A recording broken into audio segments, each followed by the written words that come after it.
क्या जुल्फकार अली भुट्टो पाकिस्तान का दोस्त था? मैं जुल्फकार अली भुट्टो को मुजरम समझता हूँ। पाकिस्तान के क़याम के बाद ऑटोमोबाइल इंजीनियरिंग की इब्तदाई तारीख और इस सनत पर बदतरीन खुदकश हमला। 1953 नेशनल मोटर कारपोरेशन ने अमेरिकन जनरल मोटर्स के इश्तराक से पाकिस्तान की पहली वॉक्सहॉल गाड़ी तैयार की, जबकि बाद में पाकिस्तान के मशहूर जमाना बेडफोर्ड ट्रक इस प्लांट में पर तैयार किए गए। 1953 में एक्साइड बैटरीज ने पाकिस्तान का पहला बैटरी प्लांट लगाया। 1954 में अली मोटर्स ने फोर्ड मोटर्स अमेरिका के साथ मिलकर पहली कार, ट्रक और इसके बाद पिक एंड ड्रॉप तैयार करने की गर्ज से प्लांट लगाया। 1956 में हारून इंडस्ट्रीज ने डोजे अमेरिका के ब्रांड नीम से पिकअप तैयार किया। 1961 में ऑल वन इंजीनियरिंग ने पाकिस्तान में गाड़ियों के पार्ट्स तैयार करने का जदीद प्लांट लगाया। 1962 में वजीर इंडस्ट्रीज ने इटालियन लम्ब्रेटा स्कूटर कंपनी के इश्तराक से पाकिस्तान का पहला स्कूटर तैयार लम्ब्रेटा TV200 तैयार किया। 1962 में कंधवाला इंडस्ट्रीज ने अमेरिका जीप कंपनी के मुख्तलिफ model series CJ5, CJ6, CJ7 मुल्क में पहली बार तैयार की। 1963 में जनरल टायर्स ने कराची में पहला टायरों का प्लांट कंटल टायर्स जर्मनी के ताउन से कायम किया। 1963 में हाइसन ग्रुप ने अमेरिका मार्क ट्रक की पैदावार शुरू की। 1964 में राना ट्रैक्टर्स मौजूदा मिल्लत ट्रैक्टर्स ने मैसी फर्गूसन ट्रैक्टर्स की मुल्की सतह पर पैदावार का आगाज किया। 1964 में नेशनल मोटर्स को खट्टक खानदान ने खरीदा तो वो कंधारा मोटर्स इंडस्ट्रीज बनी। 1964 ही में राजा मोटर्स ने इटालियन मशहूर जमाना वेस्पा स्कूटर की पाकिस्तान में पैदावार शुरू की। 1964 इटलस ऑटोज ने पहला होंडा मोटरसाइकिल का प्लांट लगाया। 1965 में जाफर मोटर्स ने मुख्तलिफ ऑपरेशंस जैसे trailer bed, ambulance, fire brigade के लिए गाड़ियां तैयार करने का आगाज किया। 1965 में मानो मोटर्स ने टोयोटा गाड़ियों की मकामी सतह पर पैदावार की बुनियाद रखी। फिर आता है कहानी में वो मोड़ जहां से शुरू होने वाला इंटरवल आज तक खत्म होने का नाम नहीं लेता। 1972 में तमाम ऑटो सनतों को कौमिया कर पाकिस्तान ऑटोमोबाइल कारपोरेशन का नाम दिया गया।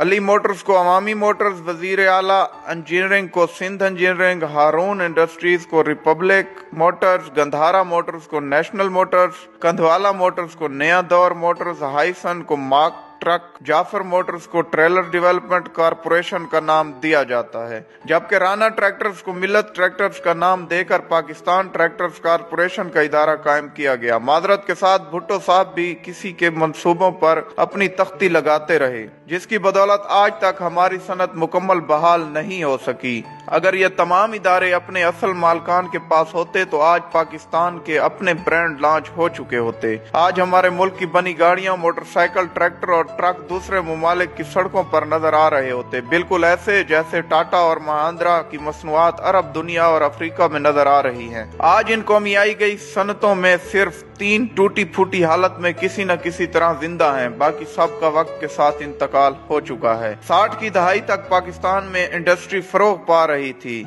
यहाँ फैक्ट्रियां, मिलें और कारखाने लग रहे थे। बजाय इन कारोबारी खानदानों के मशकूर होने के, वो सियासी सरगर्मियों को जिंदा रखे हुए थे। हमारे यहाँ सरमायादार को हमेशा दुश्मन समझा गया। रही सही कसर भुट्टो के सोशलिज्म के ख्वाब ने पूरी कर दी। हमारे यहाँ नज़में पढ़ी जाने लगी छीनो मिल लुटेरों से। चुनाचा एक दिन भुट्टो साहब ने नेशनलाइजेशन के जरिए ये सब कुछ छीन लिया। लोग रात को सोए तो बड़े वसी कारोबार के मालिक थे, सुबह जागे तो सब कुछ उनसे छीना जा चुका था। भुट्टो ने 31 सनती यूनिट, 13 बैंक, 14 इंश्योरेंस कंपनियां, 10 शिपिंग कंपनियां और 2 पेट्रोलियम कंपनियों समेत बहुत कुछ नेशनलाइज किया। Steel mill corporation of Pakistan इनके जायज मालकान से छीन लिया गया। मजदूरों और वर्कर्स को खुश करने के लिए सोशलिज्म के नाम पर यह वारदात इस बेहुदा तरीके से की गई। शुरू में कहा गया हुकूमत इन संतों का सिर्फ इंतजाम संभाल रही है, जबकि मलकियत असल मालकान ही की रहेगी। फिर कहा गया इन संतों के मालिक भी हुकूमत होगी। पहले कहा गया किसी को कोई जरे तलाफी नहीं मिलेगा, फिर कहा गया दिया जाएगा।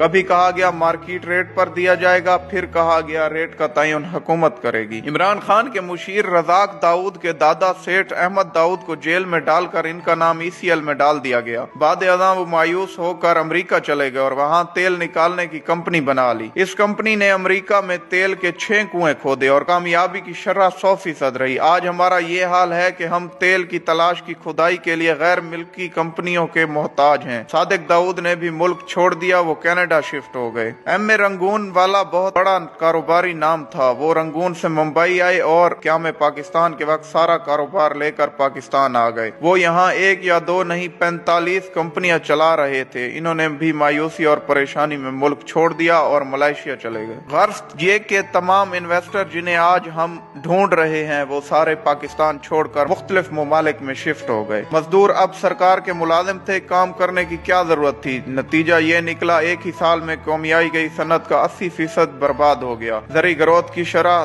3 گنا کمی واقع ہوئی، نوبت قرضوں تک آ گئی۔ جتنا قرض مشرقی اور مغربی یعنی متحدہ پاکستان نے اپنی پوری تاریخ میں لیا تھا، اس سے زیادہ قرض بھٹو حکومت نے چند سالوں میں لے لیا۔ خطے میں سب سے زیادہ افراط زر پاکستان میں تھا، ادائیگیوں کے خسارے میں 595% اضافہ ہو گیا۔ اسٹیٹ بینک ہر سال ایک رپورٹ پیش کرتا، بھٹو نے 4 سال اسٹیٹ بینک کو یہ رپورٹ ہی پیش نہ کرنے دی تاکہ لوگوں کو علم ہی نہ ہو کہ کتنی تباہی ہو چکی ہے۔ ہم بھی کیا لوگ ہیں، اپنی انڈسٹری اپنے ہاتھوں سے تباہ کر کے اب ہم چین کی منتیں کر رہے ہیں کہ یہاں انڈسٹری لگائے۔ دنیا 40 سال سے کمپیوٹر استعمال کر رہی ہے اور ہم آج تک ایک ماؤس نہیں بنا سکے۔ دنیا 30 سال سے موبائل فون استعمال کر رہی ہے اور ہم آج تک ایک چارجر نہیں بنا سکے۔ پاکستان کا کھانا خراب کرنے میں ذوالفقار علی بھٹو اور پیپل پارٹی کا پورا ہاتھ ہے، اور بھٹو کے بعد جو کرپٹ سیاستدان ہمارے ملک پر حکومت کرنے لگے ان کا بھی برابر کا ہاتھ ہے۔ والسلام۔